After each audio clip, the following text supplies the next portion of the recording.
In a day and age where information is spread in a nanosecond, we are setting out to discover the uniqueness of our guests through the lost art of conversation, 140-degree temperatures, and robes. This episode of Don't Sweat the Small Stuff is sponsored by JNH Lifestyles. Take advantage of one of their home infrared saunas and experience the many benefits that thousands of people across the United States are praising.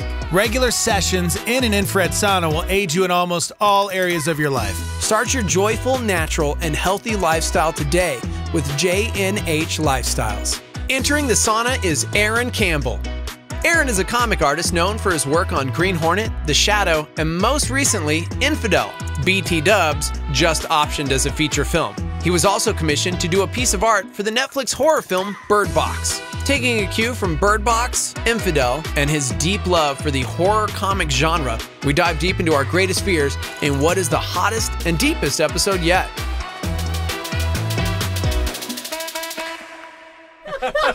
No joke, we've been in here for what? Three minutes? Yeah. And you're already dying. We have 29 minutes to go. Aaron Campbell has already said the F-bomb 3 times. And we just started. I don't know if he's going to make it. You're going to be the first guest that make it. You're going to watch my mustache just slowly. The wax is just going to melt down into my beard. Have you ever done anything like this? Have you ever done a dry sauna?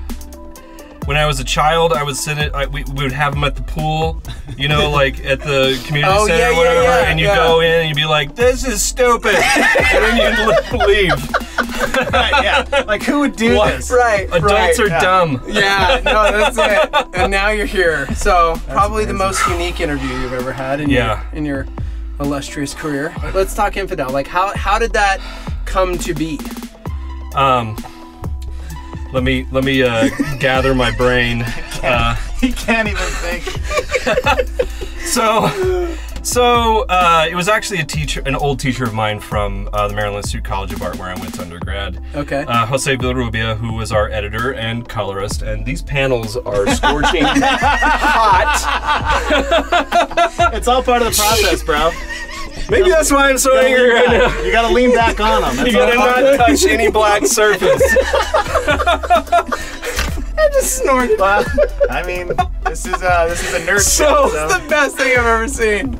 So Jose, he was never actually, like, I've told this story a lot of times, he was never actually a professor of mine, but he was beginning his comics career as a colorist at Vertigo. Okay. Back in the late 90s when I was a student there, and so we in the illustration department, especially those who love comics, all kind of idolized him. Okay. As somebody who's he'd made it. Yeah, he'd made it, and we had been trying to work together for years, but it just wasn't happening because for one reason or another. Yeah. And then out of the blue, like mid to late 2017, he messaged me on Facebook asking me if I was interested in doing a horror book with a friend of his that used to be a Vertigo editor and was now trying to get his start writing. Yeah. This would be his first written book. His name's Pornsak Pinchashot, or Pishitshot, sorry. And it's the heat. Yeah.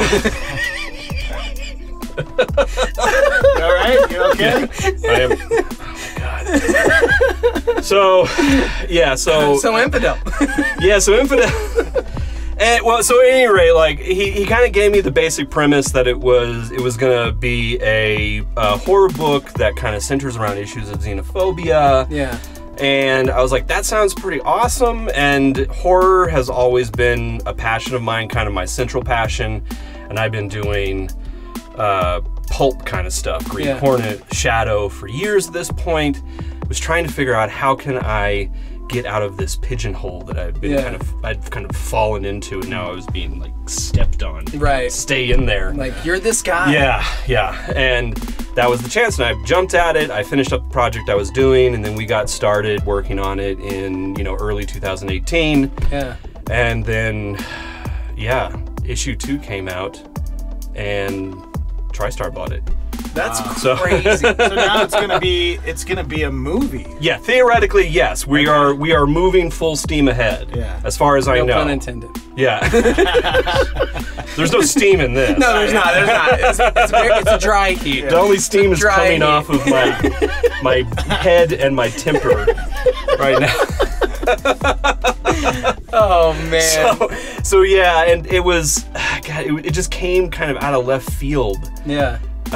because the production company that is going to be producing it is called Sugar 23, who has done, their most recent project was Maniac. Oh, okay. On Netflix, they did Yeah. The OA on Netflix, Wow. 13 Reasons Why, but then they also won an Oscar for the film Spotlight. So that was number you're just one. bragging. Yeah, I know. I don't mean to brag, but let me brag for a bit. That's incredible, man. Yeah, seriously.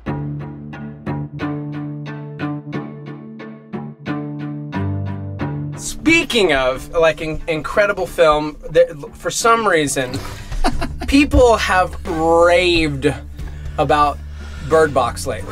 Yeah. Birdbox, Netflix. Some loved it, some hated it.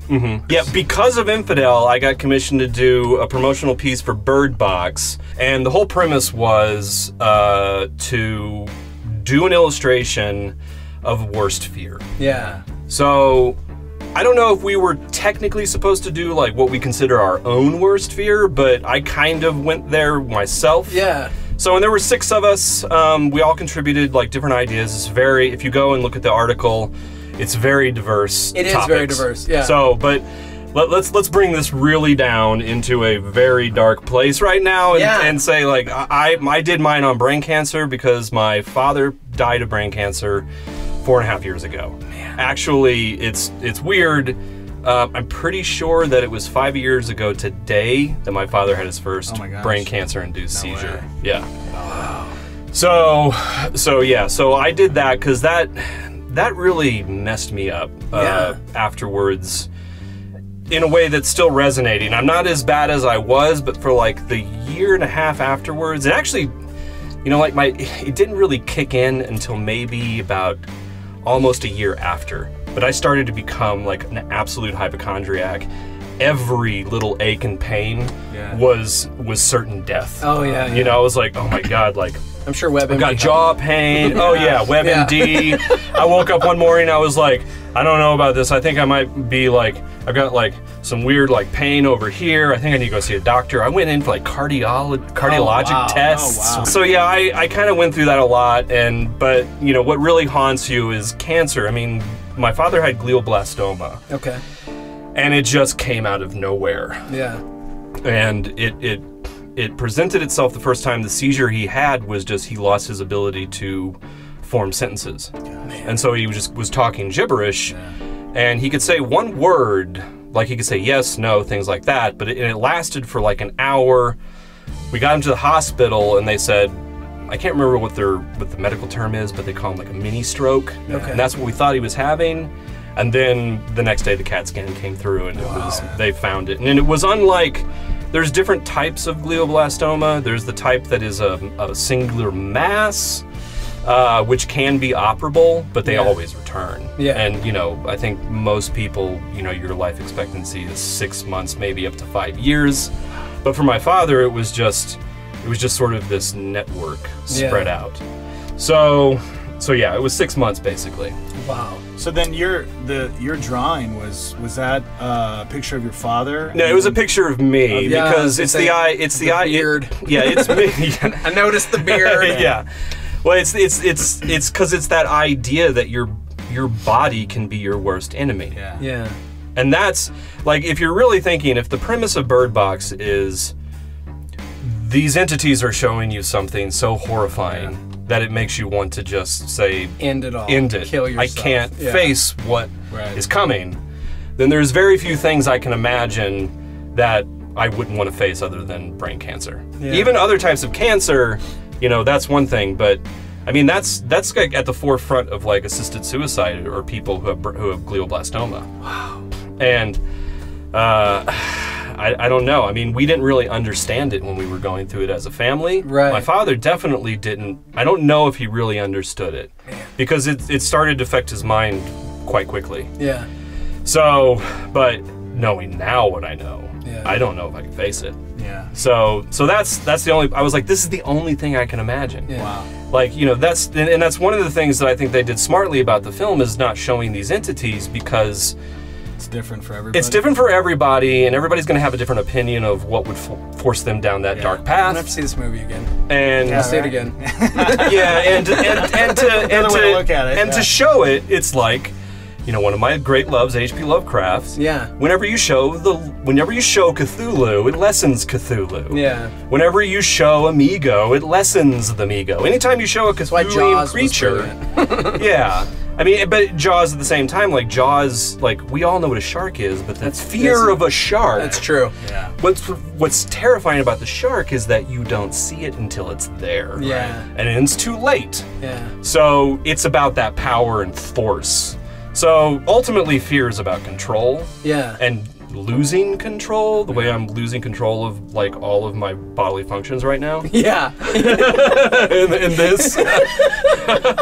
Well, the good news is this is good for you. So Yes, that's this one is thing actually you can healthy. This is just keep healthy. telling yourself this is healthy for you. This isn't killing you. So on that notion of fear, we talk about like our worst fears, and one, thank you for sharing, because I know it can be deeply personal. Well, I'll say I found it. I think a lot of people bottle it up, and I found really early that it helped me greatly to process, to talk about it. Yeah. Because that's the other thing about fear. The more you don't like address it, the more you leave it there as this amorphous, It's ambiguous. It can, disembodied thing inside your mind or wherever it is. Yeah. The more it takes hold. Yeah. The more you can talk about it and process it, the more that you can deal with it and demystify it. Yeah. So for you, personally, I mean, talking fears and everything, because you mentioned loving, you know, Lovecraft, and for you, what do you think gravitated you to the horror genre? Because you know, it's like worst fears. These are things that we don't want to necessarily deal with, things we don't want to confront, and yet you are ingrained in this genre of. I think a lot of it goes back to childhood experiences. I didn't have a terrible upbringing, but I had night terrors when I was a kid. Okay. Horrible night terrors.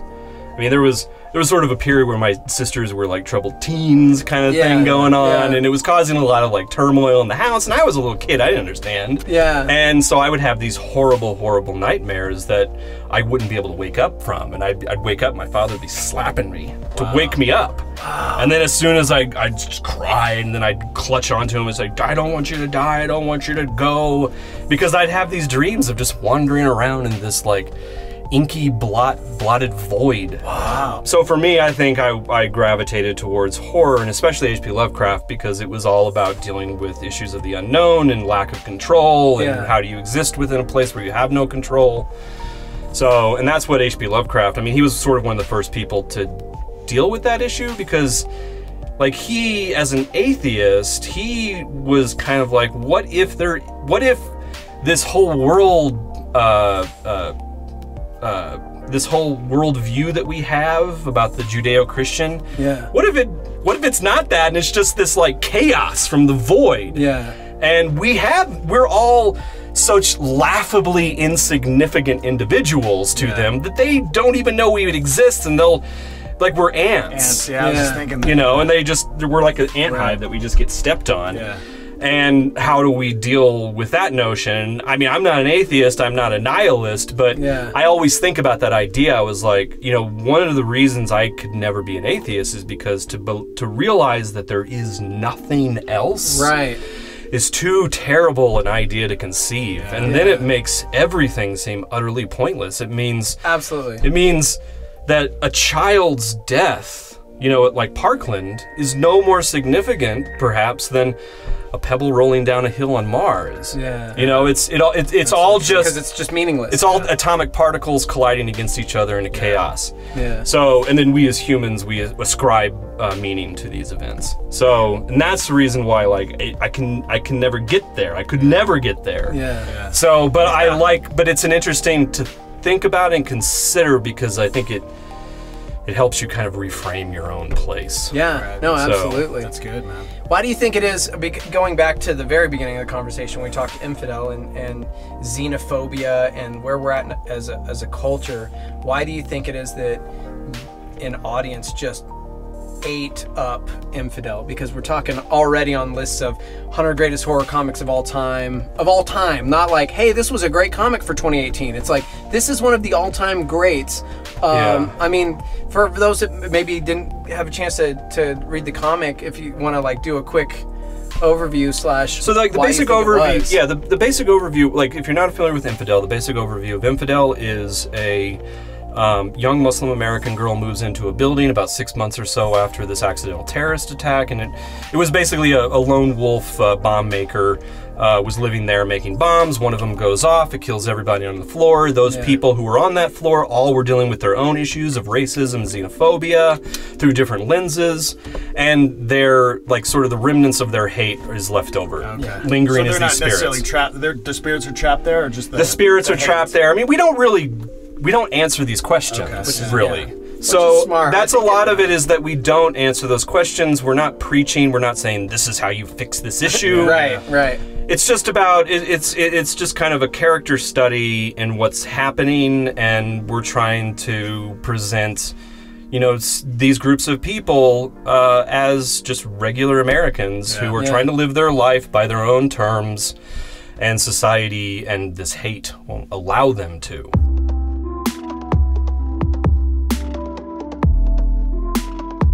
What came first for you, drawing or your writing? Drawing. I began drawing before I remember drawing. Yeah. So my parents always said that I always had a pencil in my hand. So that was kind of your first love? Yeah, and at 7, I have this vague memory. When I was 7 years old, I think I was either in kindergarten or first grade, and we were in art class. I did a drawing. The teacher came by and said, I don't even remember her face. I don't remember her name. I just remember saying, wow, that's really good. You could be an artist. Wow. And like there was a switch in my head. That's cool. Wow. Prior to that, I wanted to be a paleontologist, like every little child ever. Yeah.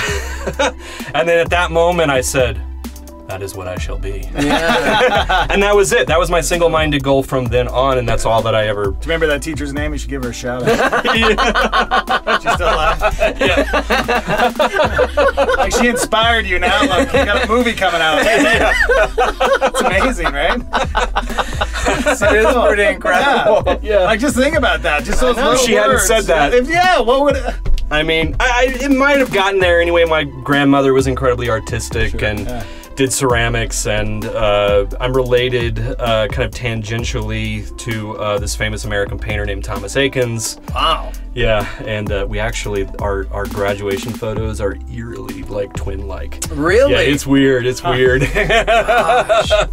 Man, Aaron, I love hanging out with you, man. It's really cool talking, especially just to look at as an overview within this like you know time bubble that we have. Diving into your fears, and then my greatest fear right now is I'm just gonna melt. Yeah, you might. You're almost there, man. Well, it's funny. Okay, so think about this. Greatest fear. We're talking, you know, the illustration you did for Birdbox, and it's brain cancer, and it comes from what you experienced, and you are one of the more intelligent friends I have. And truly, you I want names. You gravitate to the horror genre because of this discovery of the unknown and grappling with so many weighty things. And brain cancer removes that. It removes the ability to use logic, to use, and I'm looking at it going, your craft and your artistry and your ability to eloquently articulate your thoughts, and then it's like, wow, and that's why this could be your greatest fear. It's literally the antithesis of who you are. That's true, and I hadn't actually thought about it that way. Okay, well, it's the heat. Thanks for. I think I'm high. Giving me something. It's got to be something like that. Well, are we ready to do the song? I think we're ready. I think he's ready to get out of here. Yeah. So we end every episode with our theme song, and of course, you being a big fan of the show, clearly you know the theme song. What am I singing? It's the outro to Don't Sweat the Small Stuff. Here we go. Don't sweat the small stuff. That's the short. That's like the intro to Lost. Don't sweat the small stuff.